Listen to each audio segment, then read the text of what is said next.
Being forced to fight on a side you're not comfortable with in Tekken is one of the most slept on weaknesses a Tekken player can have, and also one of the biggest weaknesses that a Tekken player can have.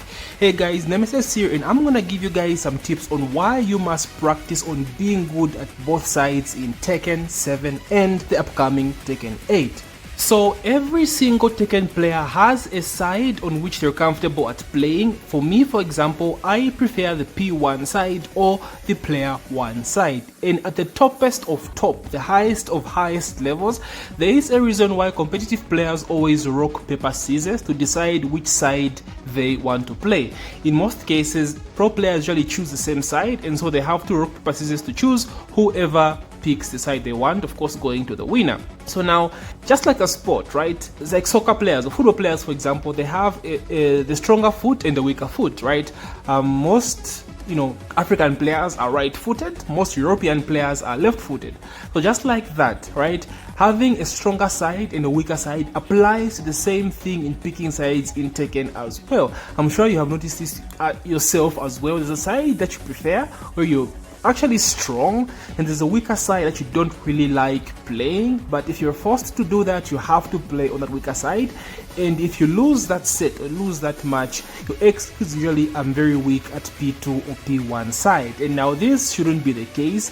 As someone striving to be a top player in Tekken, or someone trying to push up the ranks and make TGO, you must be comfortable at being good at both sides, left and right. So there are many different factors that can change when you switch a side in Tekken. So for example, let's talk about movement first. So me, for example, like I said earlier, I'm more comfortable at P1 side than I am at P2 side. So if we're talking about movement and Korean backdash in general first, my KBD is way better on P1 side. As you can see from this video clip, this is me doing my KBD from the P1 side. It is so clean from P1 side that I always prefer to play from a P1 side. My P2 KBD is not that bad, but it's a little bit sluggish compared to my P1 side. Already this is a very huge general weakness when it comes to movement, because a top player can notice that, okay, he's very sluggish on his right side, so he will start grabbing me or do moves that switch sides. So if you guys know, I'm sure you all know, certain moves like grabs, whether thrown or broken, can change sides. And a top player notices this weakness of yours, that you're weaker at one particular side. Trust me, he's gonna throw your ass all day. Like, he's gonna just switch sides every single day until you're at your weak side, because he knows that that's the side you're very vulnerable at. So you must practice your Korean backdash both left and right? Open practice mode as usual. Like I said in my practice mode videos, spend 10-20 minutes in practice mode every day. Practice your movement left side first, and practice your movement right side as well. This will heavily improve your Korean backdash or your movement in general at both sides. You have to kind of balance your mind, right? Train your mind to get used to being at the left side and the right side, right? Like I said, like a football player, guys, you have a strong right foot and a weak left foot. So you have to practice that left foot to make it just as good or even better than your right foot. It might not be that easy, but it's very doable. Actually, just to put this in context, at the time I actually started liking P2 over P1 side so much, because I spent so much time practicing the P2 side. Now, it's not only that movement that gets affected by a change in sides. So things like grabs, right? Grabs the difficult input. For context, I'm using Armor King's Giant Swing here. I find AK's Giant Swing easier to do from my left side than it is from my right side. So this also is something that can affect you, right? Depending on which side you are, you have to train your mind to get used to both your left side and your right side. And just as I explained with the Korean backdash, the wave dash is the opposite side for me. I prefer wave dashing from the P2 side than the P1 side, the complete opposite of the backdash. So as you can see, I have to train both sides just to have that confidence, right, to be smooth at both ends. Because like I said, in a match, they're grabbed. There's so many moves that flip you around, change position every single time, so you must adapt to that.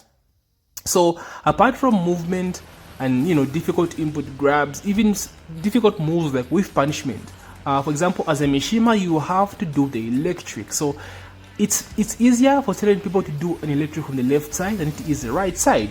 If you notice, a lot of Mishima players love being at the P1 side because it's easier, you know, from general consensus. So it's easier to do the electric from the left side than it is to do it from the right side. So again, train your mind, force yourself to play on the right side, even if you suck, even if you're losing games.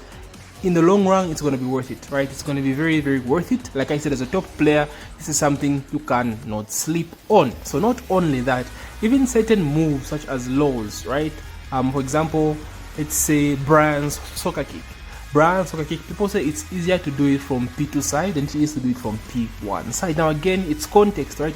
It's preference. It's according to your comfortability, how you are personally comfortable with those sides. If you find Brian's soccer kick easier to do from P1 side, then train your mind to learn how to do it from the P2 side as well. So in general, guys, these are just some of the few examples that you need to do to train your mind. So overall, every time you open practice mode, practice everything from both sides, whether it's punishment, right, combos, breaking throws, grab breaks, everything. Train it from both sides, left and right side. Don't just log into practice mode, pick your left side and spend the whole day in practice. If you're practicing for tournament, for example, spend the whole day in practice mode, backdashing. No, switch sides as well. Go right, spend 20 minutes on the right side, switch left side again, 20 minutes on the left side, vice versa. Do that back and forth for as long as you can. This will help you out so much in the long run, and I'm not even kidding, right? I'm not even kidding. The biggest example when I come to talking about being strong and weak is Arslan Ash. Arslan Ash, whenever he's streaming this man, the first thing he'll ask is, okay, is he playing from the P2 side or P1 side? He'll ask his chat, right? Is this from P1 and P1 side? And if you guys notice, Arslan loves throwing a lot, right? A lot, mostly with Kunimitsu.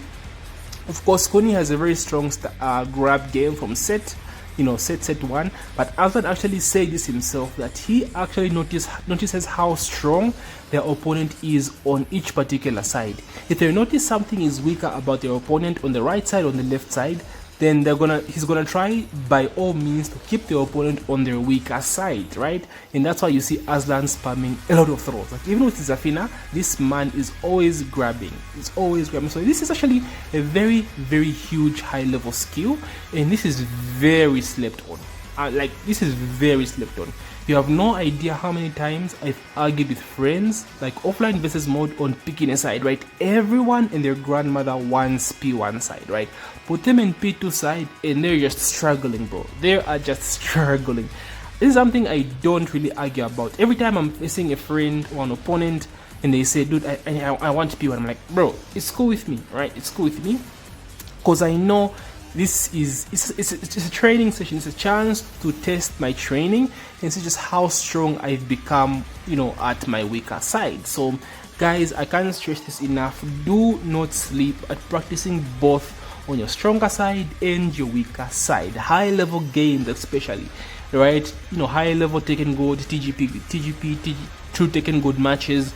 I know you're trying to rank up, but just take the time to actually spend matches playing from your weaker side. Like I said, it will be helpful in the long run. Do not sleep on weaker sides. This is a huge set in Tekken, and it matters a lot. So anyway guys, that's what I really wanted to talk about. Apologies for my energy level. I am exhausted. Christmas period is very, very, very stressful, very, very tiring. I might go on a little break as well on content. I might come in like 2 weeks or so, or maybe a week, we'll see. But anyway guys, I really hope you enjoyed my video. If you made this far, please don't forget to doria that like button and subscribe if you're new. We're on a journey to 5k subs. Help me make 5k subs. And again guys, thank you so much for the support. The support has been awesome. My shorts have been doing very well. My long videos not so much, but it's YouTube. It's a grind and we keep going. So thank you so much guys. I really appreciate. I will start giveaways very, very soon, so please guys, just wait. I know it's gonna happen soon. I'm also working on getting a camera, so face review coming very soon. Although most of you guys know what I look like already, but for those who don't, yeah, face review coming soon. And yeah, thank you guys so much and take care. GG. Immediately went to the next round, but he's like, no, let me take the second, use the rage art, so we can go draw. But here you see the rock paper. This is our next match. daunting. It's 1-1. It's 1-1. They got. It's 1-1. They're Round 4. Draw. Oh, wow! Wow! The tie. Wow! The tie. You got it.